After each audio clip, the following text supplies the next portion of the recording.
Hey guys, what's going on? It's Erik here. Welcome to another review. Today we're going to be talking about a game that I have been looking forward to since last year, and that I have played for the entirety of the series just so I can be ready for this. Devil May Cry 5. Yes, that is right. I'm going to be doing a review on this. And talking about what I have thought about this game and what I would rank it in comparison to the other games. So without further ado, let's get started. Now let's talk about the gameplay for a second now. Gameplay in Devil May Cry 5 is amazing. Just like Kingdom Hearts 3 and how it was the best in terms of gameplay for the series, Devil May Cry 5 is the best for gameplay in this series. Almost on par with Devil May Cry 3, but still retaining the same kind of level of gameplay that Devil May Cry 4 had. This game is just perfect with that. It is a lot of fun to just kill these demons with the different combos, different abilities, different weapons. Just basically everything about this game screamed Devil May Cry 5, and that all of this screamed perfection. Now, to talk about the different characters you can play as, Nero, Dante, and V, I have to be honest, Nero was probably the most challenging for his gameplay. I felt like his abilities were close range, if I'm being honest, but including his Devil Buster, it was definitely amazing how they handled it. And it really added in a lot more variety, as it could either make or break a combo. And there was a lot of different ways to use your Devil Buster, such as stopping time, electric shock, continuous punches to the face. Like, it was great. They definitely did a good job with it, but it definitely felt challenging because those Devil Busters can be broken at any second if you just take damage, so you have to be more careful as Nero when you're playing as him. And I like that. It adds more challenge to me as a player to be able to have these like make or break attacks that just added my enjoyment. V was actually an interesting character to play as his kind of gameplay was that of more defensive, utilizing the demons that he summons to attack, and while he just runs away and just reads his book, which honestly it wasn't even that bad. It was highly enjoyable to be able to use those different demons to my advantage, and I really liked how different it was in comparison to the other characters and how they played out. So I can definitely see that V was the most defensive, but it was also the most strategy based in terms of gameplay. Now going to Dante, what you would expect from Devil May Cry, it's Dante. His combat is breathtaking. Oh my god, it is awesome. I loved his gameplay the most out of this entire game. Just everything about it was perfect. The abilities you had, the attacks, the combos, it was all screaming Dante. It all screamed Devil May Cry. I am going to whoop your ass so hard you're gonna feel that in the underworld. Like, it was great. I loved it. I sincerely enjoyed how I was able to utilize those abilities more often. In fact, he was the easiest to use the combos with because a lot of his weapons added variety, they added experimentation. It was more enjoyable to use his abilities than it was to use Nero or V, because they at least had a set kind of playstyle that you had to use. But Dante was more of a overall thing. He can be long range or close range. It was great. I loved it dearly, and it was probably one of the best things about this game. Now, one of the issues I had with the game when it came to the gameplay was just overall just map design. I feel like the problem with like a lot of the map design is that it felt repetitive. Like, a good majority of the game you're set within a certain fortress, but it didn't really change at all. It felt like you were going through the exact same area as all three of these characters, and it never really felt like there was anything unique about each of those areas, to the point that I just couldn't really see a difference as to where I was going, and I just really couldn't tell if I was going up or down or progressing forward, because it just felt the same. Like, nothing unique about that, or unique about it, sorry. And it just felt repetitive. There were very few times that this game felt unique with its map design, but overall it just felt the same. Like, the only thing I'm glad about is I didn't follow the same problem that Devil May Cry 4 had, where you just basically backtracked through Nero's entire campaign as Dante. Like, I hated that so much. At least in this one, it's still annoying that they had to repeat the same map layouts and design, but at the very least, it was more enjoyable to do that than it was to just backtrack, because it didn't really add anything at all to the overall gameplay. Like, ugh, it was annoying. Yeah, Dante was the best in my opinion for combat. Nero was the most challenging, and V was like a nice balance of defensive of offensive.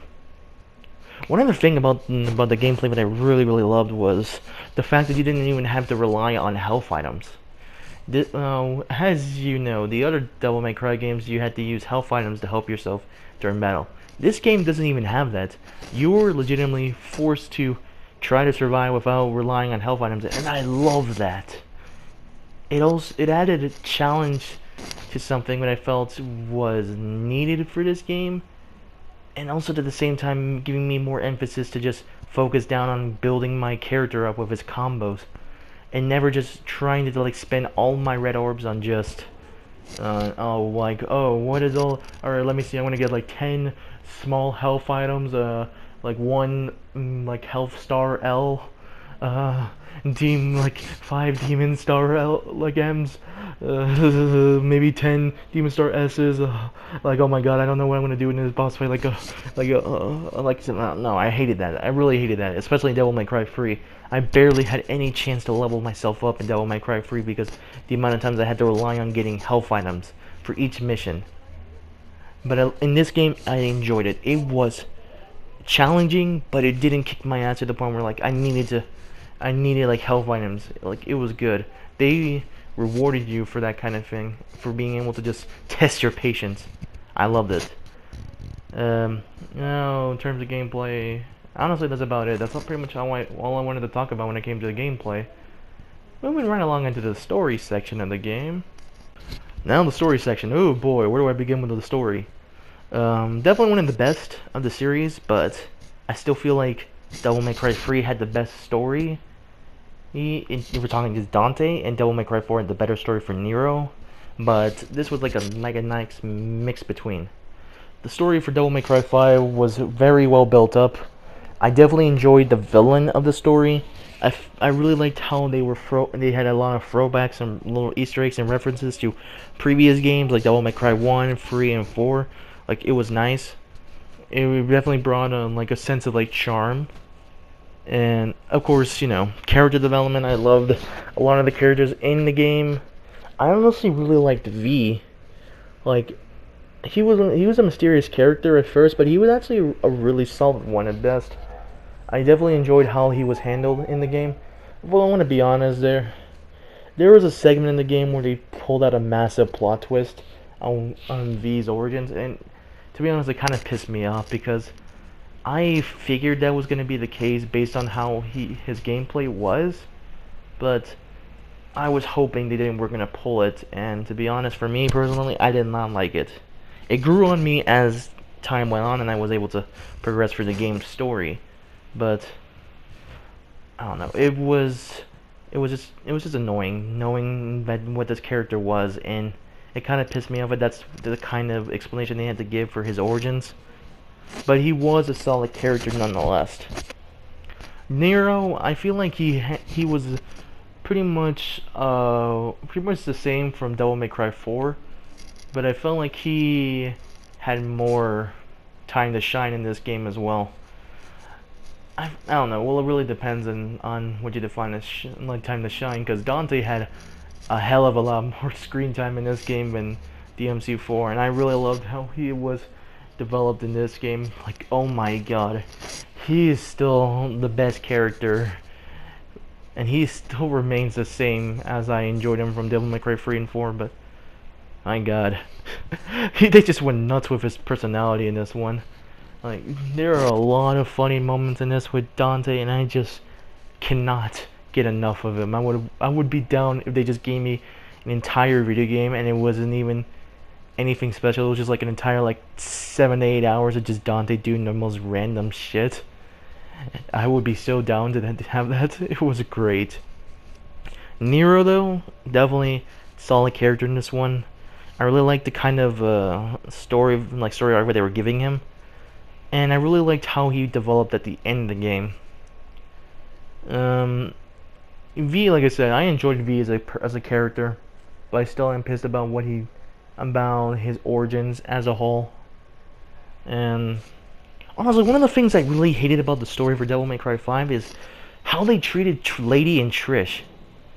Now, granted, I didn't care at all about Trish. Trish was a character that I gave no shits about because she was really irrelevant for the majority of Devil May Cry 1. She didn't show up at all in Devil May Cry 2 or 3. In Devil May Cry 4, she had a role, but she wasn't even there at all. And it kind of is like even in this game, I didn't really care too much about her. Like, she was one of the characters just like, if people apparently gave a shit about, for me, I didn't. I felt like she was irrelevant since the first game, and I really didn't care about her at all, and whatever romance that she and Dante were supposed to have. But the fact that they also did that to Lady as well, that's also what pisses me off, because Lady was one of the best characters, in my opinion, of Devil May Cry. Especially in Devil May Cry 3. She was probably like the better character. But my god, the way how they handled her in this game, they basically made Trish and Lady minor characters that had to be rescued, and then they just sit in the sidelines for like the next 10 hours or so of the game, and that pisses me off so much. Cause like, if they're badasses, why is it they can't have much more involvement in the story itself? It was annoying. It was just bad shit insane. I hated it. I really hated it. Like, they could have had way more involvement in the story, but the fact is, after the prologue, you just don't see them until you go and rescue them. Like, I hate that. I hate that kind of thing. Like, if you have characters who are badasses, especially like female badasses, don't leave them in the sidelines. That's basically like pulling like the dumb anime shonen trope. Like, it's so stupid, and I really disliked it a lot. Nico was a really good character though. But she fell under the same problem that Cindy from Final Fantasy 15 had, where she was great, but the fact is, I felt like she should have done more in the overall story. Because she's a great character, and I really loved all the cutscenes with her. And I feel like the voice actress who did Nico she just went all out, and I really loved it. But god, it's just like the way how they handled that whole story was really bad. One thing I would also like to point out is that I'm not going to spoil anything about how the game ends, but the ending for me was really disappointing. I felt like it didn't feel like a proper ending and conclusion to the overall story, because as what some people know, this game supposedly was going to be the final game that focuses on the Sons of Sparta. And to be honest, I honestly didn't like how they ended it.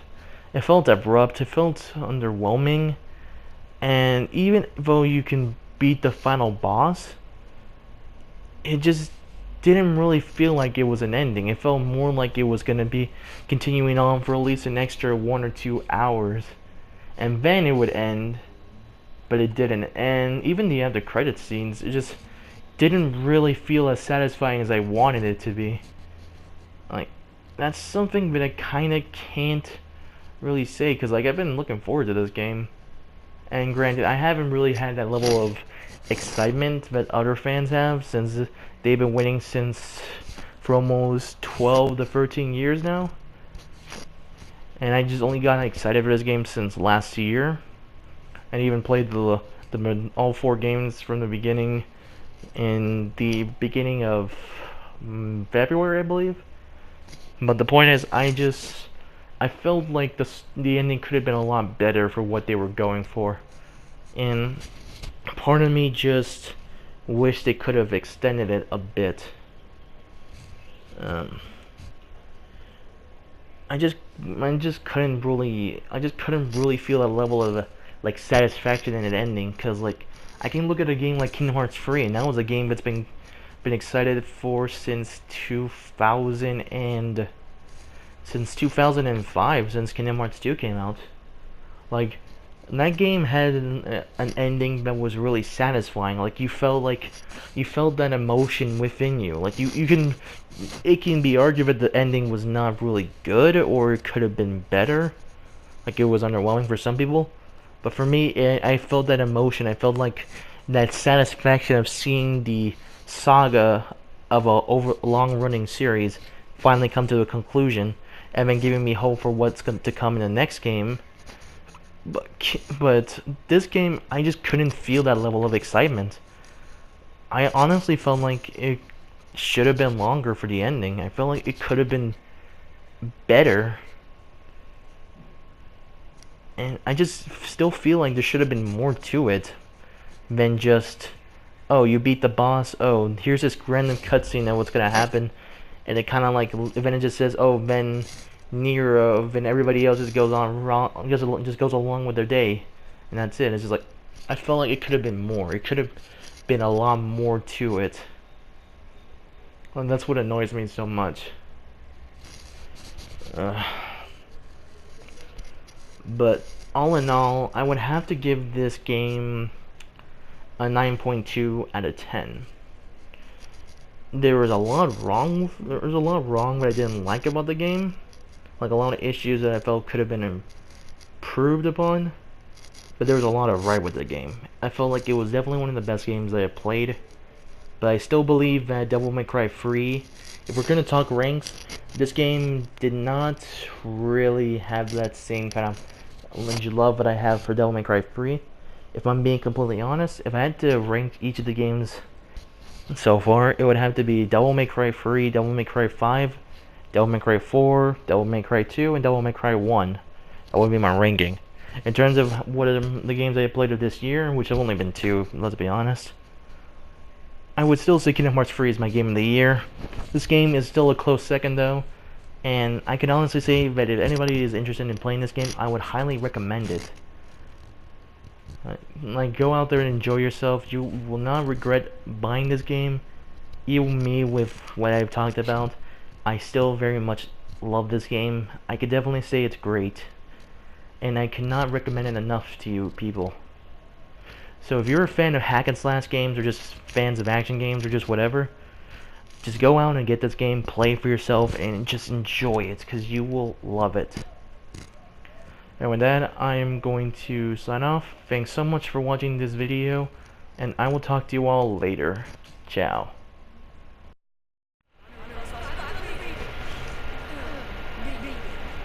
Yes! This is gonna be fun.